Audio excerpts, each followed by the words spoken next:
Mic check one, two. Yo, get out of here with them weak ass shoes, yo.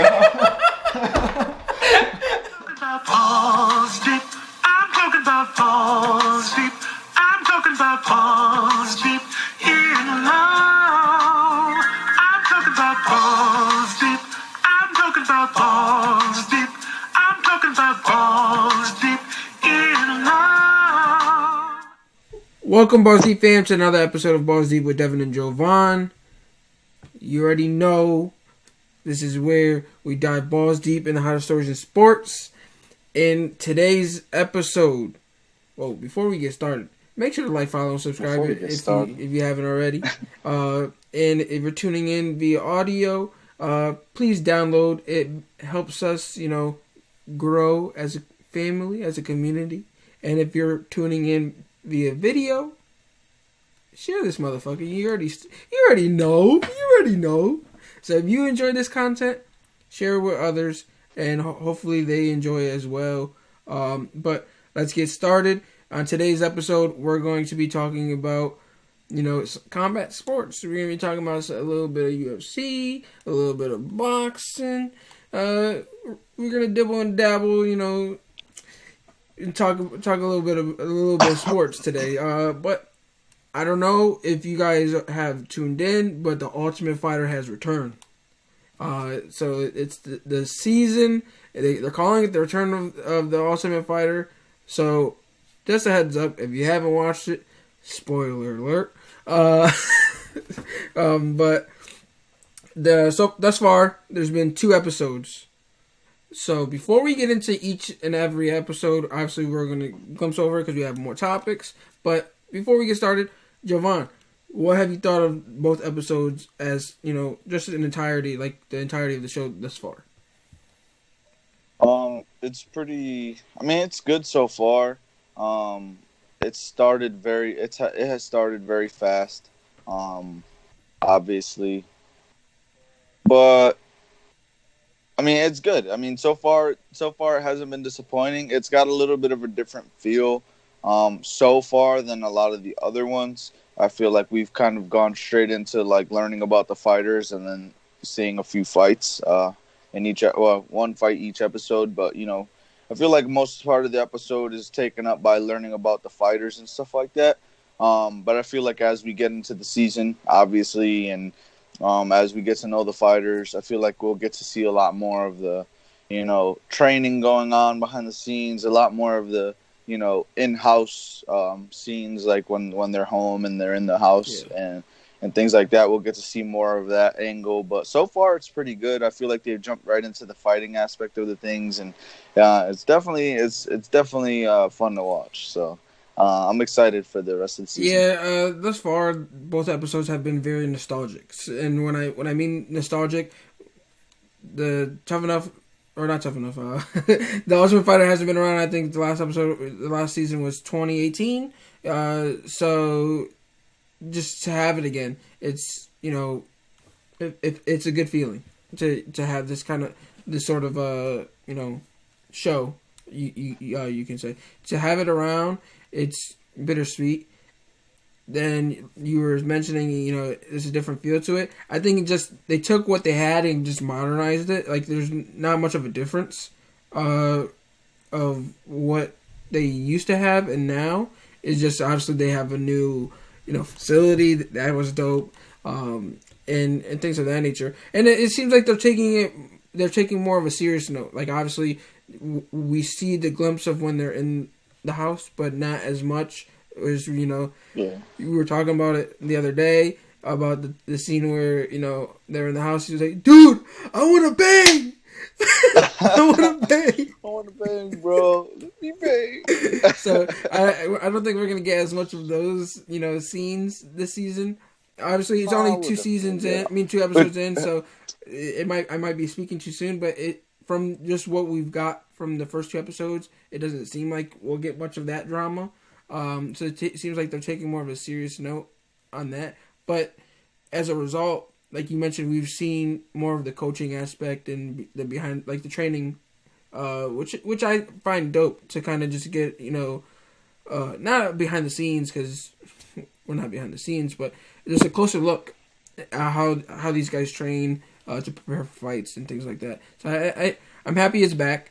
For those that don't know, the coaches are Volkanovski and Ortega, and this is just going to lead up to their fight, their championship fight that was postponed. But I think both having such high caliber coaches at that, I think is dope.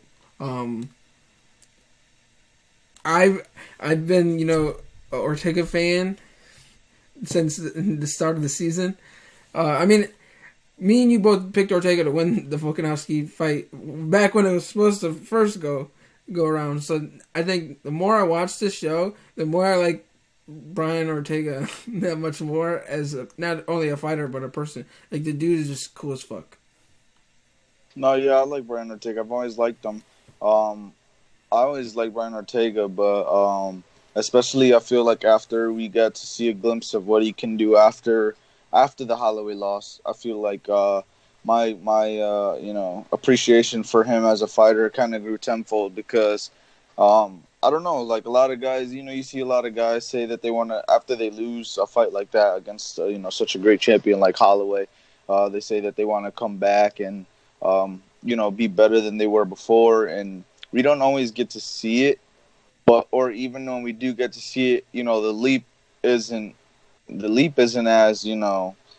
as obvious as I feel like it was with Ortega. I mean, you could see the difference in how much better he got as a fighter, just like I said, just over the course of one loss. So that made me appreciate him more as a fighter. Made me even more of an even bigger fan.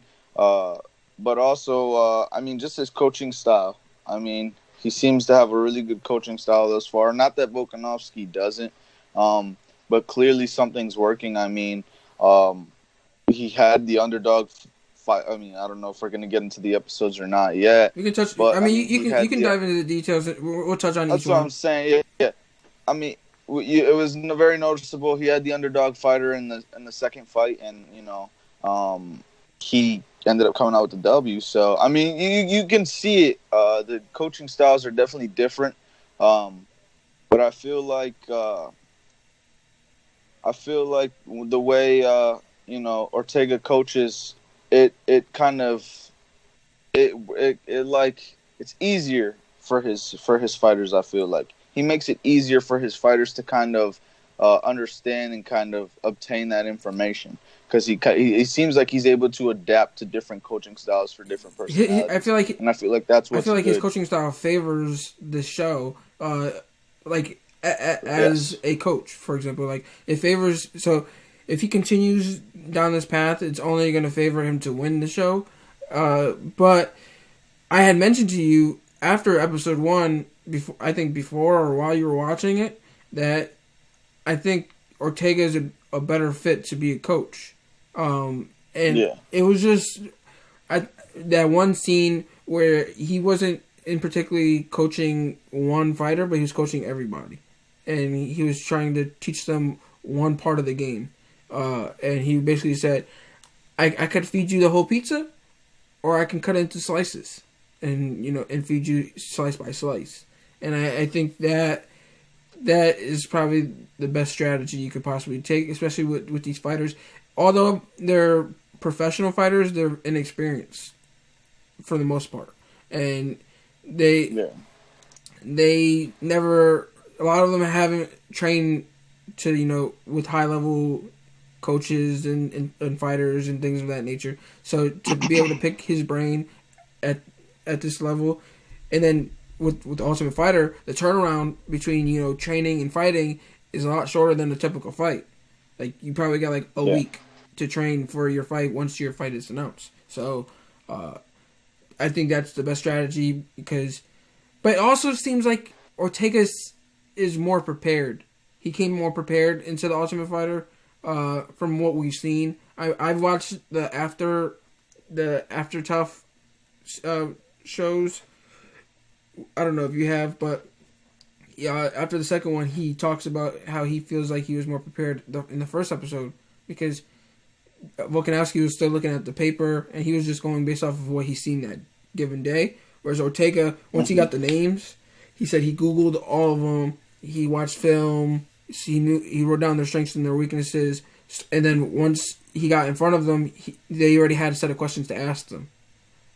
Individually. Well, no, yeah. I agree 100% on that because I feel like, you can see it as you're watching the episode. Like when they're going over game plans for their fighters, these last two fights, it seems like Ortega kind of has a game plan in which he wants his fighters to follow.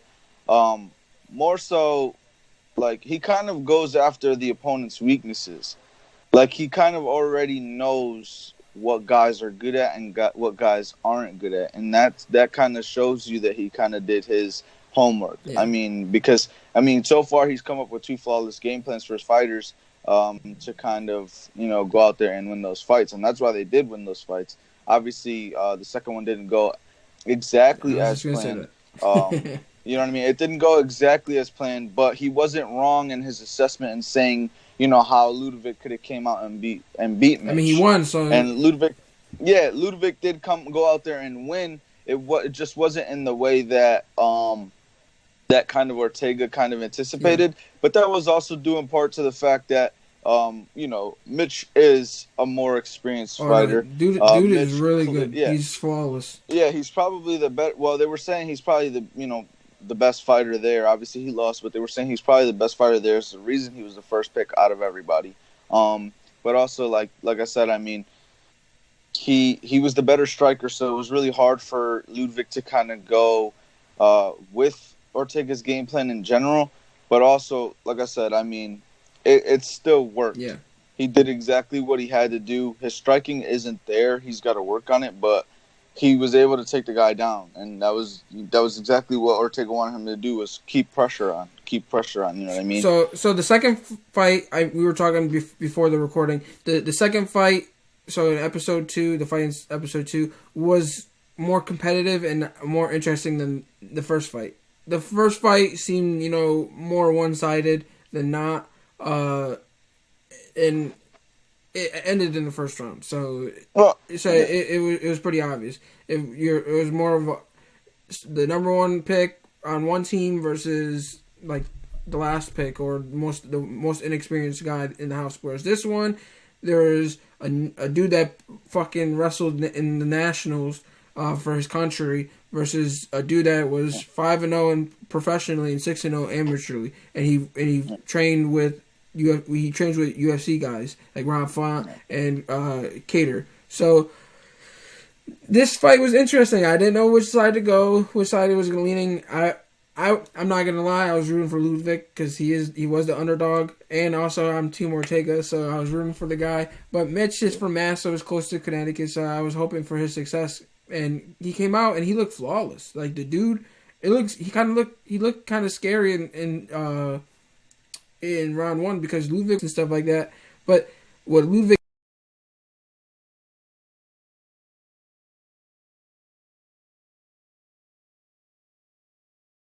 did in for the rest of the fight, or especially in round 2, he made adjustments. He calculated what he did wrong and what Mitch did frequently in round 1 and made adjustments in round 2 because he was unable to take him down in round 1. But round 2, he was just being persistent, and that's how he got him. Like, he took him down. And then when it come round 3, he already had him tired. Even though Mitch still had a lot of endurance and he was still able to counter and he ended up taking the back at some point, it just wasn't enough because Ludovic was just persistent and made sure to control the fight and the pace of the fight. The only issue with me, I don't know if I feel like what Ludovic needs to change going forward if he wants to succeed in this show, when he does a takedown, yes, he took him down and he had control, but he was almost like holding him there. He wasn't really doing anything because the punches that he did throw on the ground weren't really phasing him. So I just say he has to do more when he's on the ground besides just kind of hold him there. Yeah. I don't know, and it's funny that what you said earlier about the one of the best fighters to the last fighter, because actually this fight on the second episode, Ludwig versus Mitch, I believe was actually the number one pick against the last pick of the. I'm No, pretty sure it it wasn't was. him. It Oh, wasn't okay, Ludwig. okay, okay. Yeah, I was gonna say I almost thought that it was the first guy against the last guy, but no, when I kind of That's saw. Cameron. Cameron Oh, was the okay. last guy. Yep. Okay, so when I watched this, oh, sorry,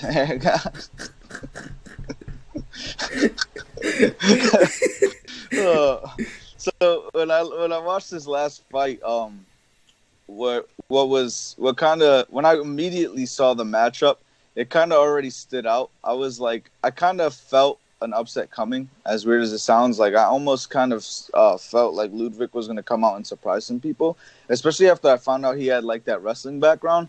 Although like seeing Mitch come in immediately, like he definitely surprised me because obviously like they were saying like how he seemed like he was a clear cut best fighter. Obviously he has like a decent amount of experience. I won't say he has the most experience in the house because I'm pretty sure there's a guy who's like 13-2 or something like I mean, that. Ludwig was 9-1-1 going into the fight, so Yeah, he had exactly. more Now he's experience. 9-1-1, and then there was another guy in the house who's 13 and like something like 2 or something like that. So I won't say he has the most experience, but he seems like he's the most. He seems like he's the best talent at least thus far. Yeah. But I was very surprised even then to see how well he was as a striker. But I also think that's due in fact to the fact like he was fighting a wrestler, so it looked that way. But also I feel like he had good coaching too, because we're talking about how good a coach Ortega is, but at the same time, exactly what Vulcan, Ludwig decided I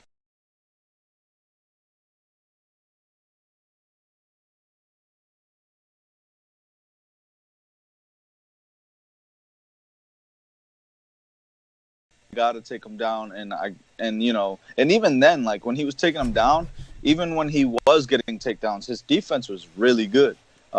So credit to Mitch on that too. Like his defense, his takedown defense was really good, and like his defense while on the ground was really good because as much as Ludwig kind of controlled the narrative of the fight in the second half with taking him down. It still felt very close because Mitch was constantly working on getting out, and he never, even though he had Ludwig had top position a lot, Mitch never really gave him like a full mount. He never gave him any opportunities to really work. So, I do think Ludwig does have to work on, like you said, kind of getting in better work on the ground as well. But I also got to give credit to Mitch because I feel like a lot of that was due part to the fact that he was just making it tough for him. But I'd also like to see Ludwig work on those hands too, because he was just getting opened up. I feel like he was confused because he kept just going like this, like because he was like Mitch was backing up and obviously avoiding his pressure, and he kind of wanted to bang like toe to toe, and obviously that's not the smart move, but that's what he kind of envisioned was going to happen. So he was like, "What are you doing? Like, why are you not fighting?" In a way, though, because even I feel like that's partially true. But at the same time, because he kept putting in like his hands like this, like, come on, like, why are you backing up?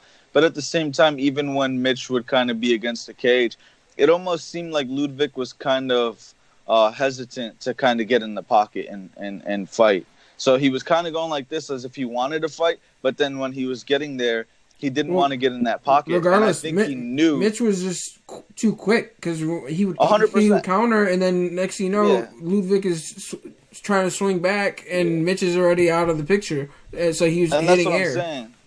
Yeah, that's what I'm saying. Like I think he kind of knew that he was gonna get outstriken. Because even like I said, even he had those opportunities to kind of come in and be aggressive when he was backing him up against the cage and stuff like that, or not against the cage, but closer towards the cage and kind of cutting him off. He didn't seem like he wanted to strike. Yeah. It seemed like he was more so doing it to get a pressure and get him up against the cage and get that takedown, which he did a few times. And, obviously it worked out for him better because he won the fight. But, I don't think he wanted to, at a certain point, kind of get in those exchanges with Mitch. I think he knew he was going to get outstriken. So before we move on, I just want to make this statement and let you, reply, should you want to. But I honestly think Mitch, even if he doesn't win the show, I'm expecting to see him in the UFC fairly soon. The dude is talented. Like, yes, he lost, but the dude is a stud. And I honestly think he'll have another opportunity in the show to prove himself. Because, as you guys know, if you watched the show before, if they lose, they're technically eliminated from the tournament, but they stay in the house and still train. And if these guys, like, should someone get injured, the people that have lost can then step up and take their place, and fight. So I think he'll eventually have another opportunity to prove himself. But should he not, or should he still lose, I still expect him to be in the show or in the UFC fairly soon. The dude already is training with UFC talent. We've seen what he can do in just one fight, and that's not even everything he can possibly do. And the dude just looks, I don't know, like a UFC fighter. No, yeah, he looks like a very raw talent. Like he can definitely become something. I completely agree. I mean, like I said, we kind of saw why he was the first pick for a reason. Even though he lost that fight, credits to Ludwig, he fought really hard in those last 2 rounds to squeak out that win. But even then, like you said, he took him to the ground, and Mitch even at one point got, reversed it and took his back, almost, choked him out. Yeah. So, but then obviously it got reversed back, and, Ludwig was on his back again. So it did change a lot. Yeah. But at the same time, both guys were working. Mitch definitely seemed like the more talented fighter, although Ludwig, like we said, he was able to squeak out that win. Mitch definitely looked like the better fighter. He looks like a more raw talent, like he has a higher ceiling. So I completely agree. I mean, at some point, I feel like he'll get another opportunity. I feel like a lot of these guys, like whether or not you win this show, there's so much opportunity. Like there's more ways than one, I feel like, for them to kind of make a name for themselves. You know what I mean? And I know that Dana White, you know how Dana White is when it comes to seeing talent. Regardless of how you do it, if you impress him, if you show him that, you want to fucking fight, he likes people like that. So I don't think Mitch will slip out of the fingers of the UFC. I think at some point, I agree, we'll definitely see him. So our episode 3 is next Tuesday at 9 o'clock on ESPN Plus. So tune in if you guys haven't already, and prepare for episode 3, because episode 3, my guy Trayshawn Gore, he has a touching story. So they mention it in the after fight and kind of give you a preview to episode 3, and he's fighting Ryder. What's his last name? Newman. Ryder Newman. So so interesting about this fight? So Ryder Newman is his best friend in the house, or even his training partner, is on Trayshawn's team. He's on Team Ortega, and I think he's training Trayshawn. So we'll see if he'll give up, Ryder's weaknesses and kind of give him pointers on how to beat Ryder, or will he just, be his sparring partner and just not say anything? So we'll see. Tune in and find out next week. But to move forward, I'm excited for that episode. Me too. I'm rooting for Trajan to win the whole thing. And so well, I'm rooting for him because when Ortega was asking him questions, he was like, I forget what he said. He asked him what does he like to do as a fighter, or something like that. Like, I like fucking people up or something like that. So that's funny because he's 3-0 as a professional. So and I think he's finished every single one, whether it's submission or knockout. Mm-hmm. So it's going to be interesting. I feel like we're gonna see a knockout or a submission this time around, because Ryder is a Olympic wrestler. So this is gonna be a good fight. But to move forward, this weekend, Claressa Shields makes her MMA debut. So it's short and sweet. How do you think she's gonna be able to make that transition into the UFC from boxing? And how do you think she'll fare in the octagon?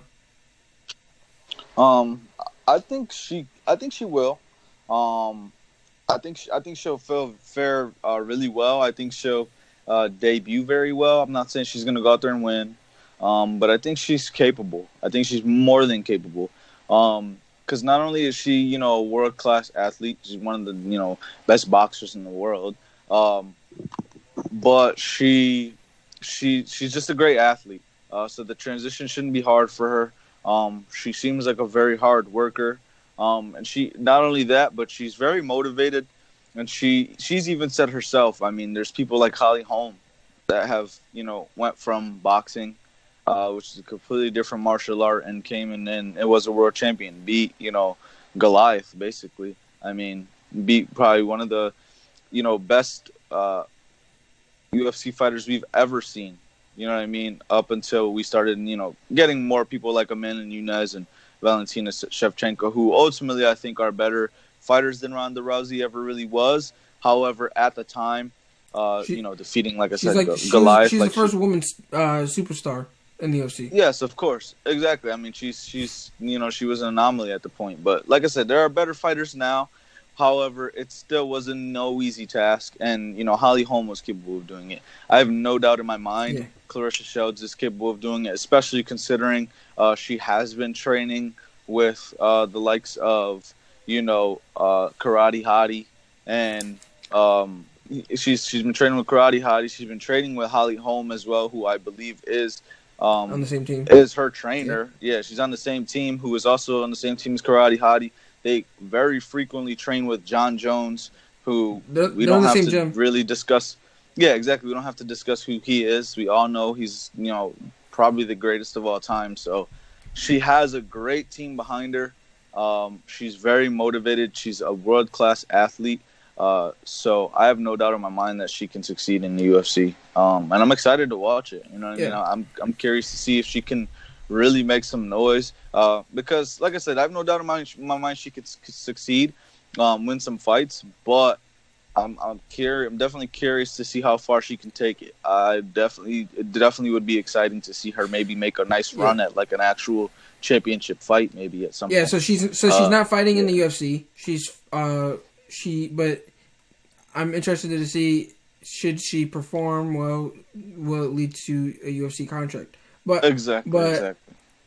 The difference between her transition and Holly Holm's transition, Holly Holm's retired from boxing and then went to MMA, and that became her career. Claressa Shields is still a professional boxer. Like, she didn't retire. What she basically is doing is, when she's not training for MMA, or when she's not training, when she doesn't have a fight scheduled and she's not training boxing, she's training MMA. Like, so she's making that switch from MMA to boxing. So I'm interested to see how that works. Chael Sonnen, he seems to doubt her, and not saying that she's not a world-class athlete, but saying like he doubts that transition because yes, she's she's the greatest boxer we've ever seen, and women's boxer at that. So she's the greatest women's boxer that we've ever seen. But he was basically saying in mixed martial arts, boxing is the least.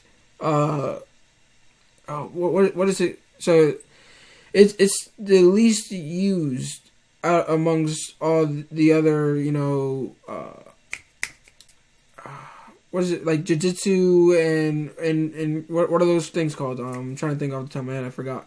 Brain fart. What are you talking about? Like a fighter is a jiu-jitsu fighter. There's a karate, kickboxer. What's some martial art? The different arts? Yeah. But like, okay, so amongst the different arts, boxing is in the UFC or mixed martial arts in itself. Like, boxing is like on the lower end when like being used in the octagon, which this comes from him. I'm just telling you what he said.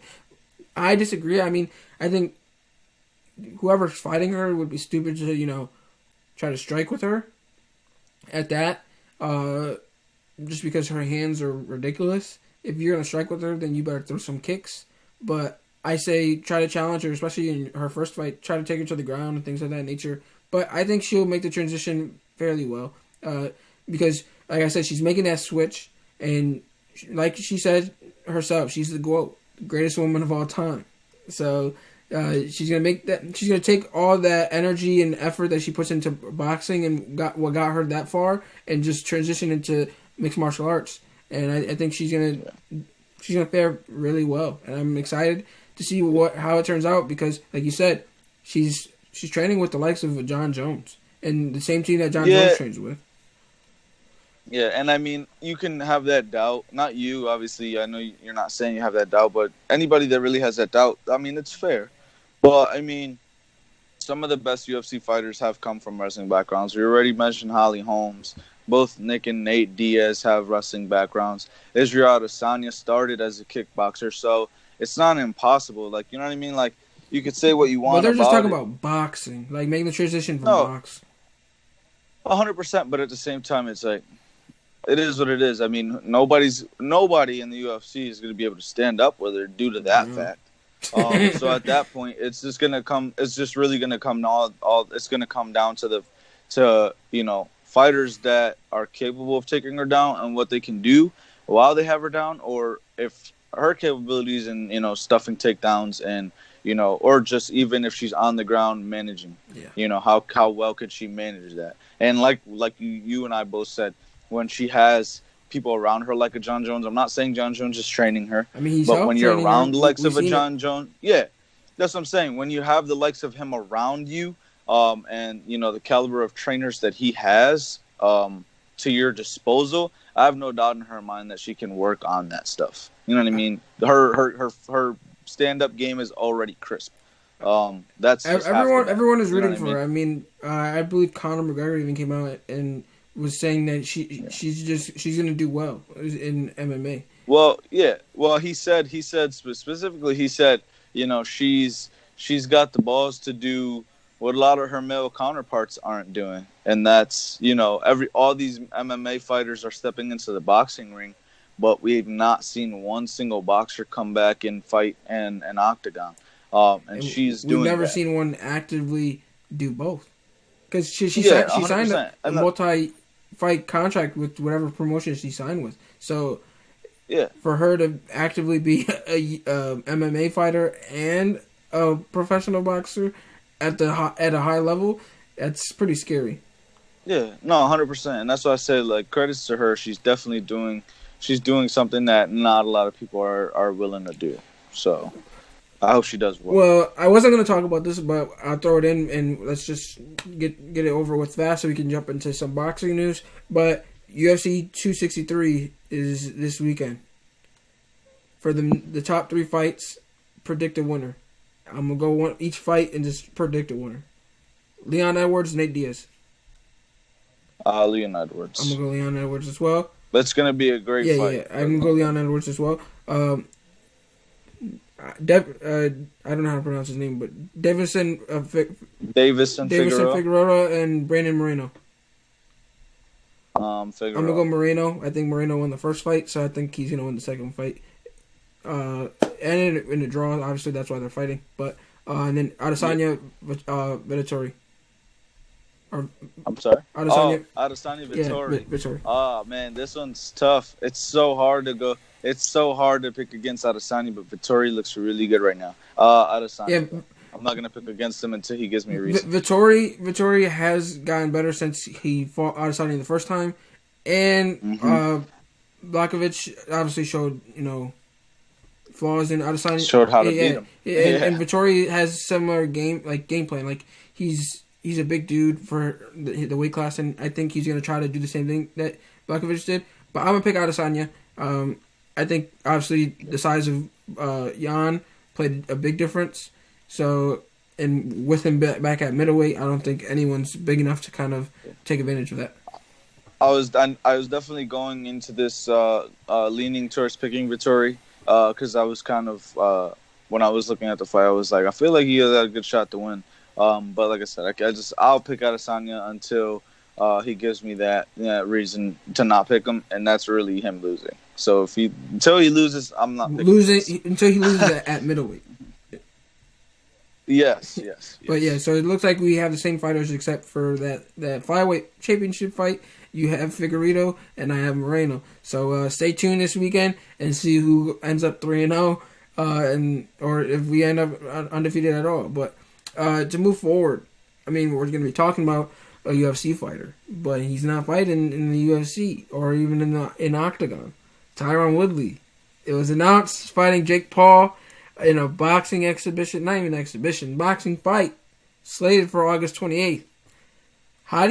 What were your initial feelings about this fight? Like, I know you mentioned, you don't even think Tyron Woodley's gonna even go in there and box him. You feel like he's gonna fucking slam him on his neck.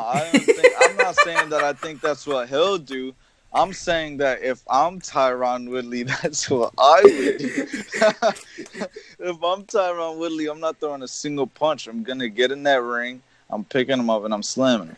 That's if I'm Tyron Woodley. I think that Tyron Woodley will go in there and box. I feel like if you're Woodley and you know you're losing the fight, just say fuck it and just slam him.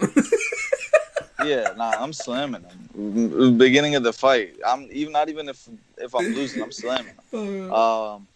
But with that being said, I think it's going to be a good fight. It's definitely going to be a better fight than that Logan Paul Mayweather fight due to the fact that I think... Whoa. We're going to get into that next. My bad. But due to the fact that, these guys are kind of both more amateur. Like, obviously, Tyron Woodley is a fighter. He's way more a fighter than Jake Paul will ever be. He's capable of getting in the octagon, doing it. He's a champion. He's a Hall of Famer. Yeah. We know his resume. I have talked shit about him in the past, but I do like Tyron Woodley. However, it's hard to believe. I think this one will be more interesting due to the fact that Jake Paul. I don't think he's a boxer. He's a boxer. He hasn't been all that impressive. This is the first real fighter we're seeing him against, and it's not even a boxer. And that's why I think it'll be a striker. Woodley is more of a striker than any opponent that he's faced thus far. Bless you. But he's still not but he's not a top-notch striker at all. Yeah. He never was a striker. That's not how he won. He has plenty of knockouts throughout his career. We've seen he has knockout power. The guy is fucking huge, but he's never been a striker. Yeah. That's not how he won his fights. That's not how he game planned. You know what I mean? He went in there, and that's why I always kind of hated on him, because of his game plan. He went on there, and he mostly liked to lay on guys. And what's crazy too is he's big into wrestling, and a big strong point of his game was his takedown defense. But in boxing, there's no takedown defense, so he better transition that to putting his hands up, because as of late he's been getting stunned because he keeps his hands down. Obviously, it's different in MMA because you got to keep your hands down sometimes just in case guys try to shoot and try to take you down. But with boxing, he better keep his hands up because in his last fight, he was winning the fight, in my opinion. He was about to knock dude out, and then next thing you know, the dude knocked him out. It was literally a change of events in a matter of seconds or minutes. So I think, like you mentioned, this is the first fighter that Jake Paul has actually fought. Nate Robinson, he was an athlete, and he was a big name, and I guess that sold tickets and whatnot, made him money, but that was never going to be a good one. When he announced Ben Askren, I already knew right away he was going to win against Ben Askren, just because Ben Askren's a wrestler. Ben Askren just wanted the paycheck. Ben Askren's a wrestler, though. He was never a striker. He even mentioned, in the UFC, he's going to go straight for the shoot and try to take you down. He's not even bother trying to outstrike you. And it was pretty obvious. It wasn't even close. So I'm excited for this fight. I hope Tyron Woodley, fucks him up, because I think if anyone were to fuck him up out of anyone that he's fought thus far, Woodley's the guy. But I feel like the way Woodley's looked, he hasn't been the guy. Dana White even said it. He's not the guy that he was so many years ago, or not even so many years ago, a few years ago. So there's a chance that he gets knocked out too. But I don't see that. That's the thing, though. That's the thing, though. I feel like it's different as my setup keeps getting ruined over here by me. I'm sabotaging myself. I think what I think is different is a lot of people think we're going to get Tyron Woodley from the octagon, and I actually don't think we're going to get that same Tyron Woodley. I think he might actually have a newfound I think he might have like a newfound motivation and just wanting to beat the Pope out of Jake Paul. Well, he hates him, and I think he's gonna go through Jake Paul and try to fight that guy that was talking shit that it wasn't Jake's team or whatever. Yeah, Jake Paul's coach. Yeah, no, I agree, and that's why I say like I feel like he has this newfound motivation, in which I feel like he kind of lost in the UFC. But I also think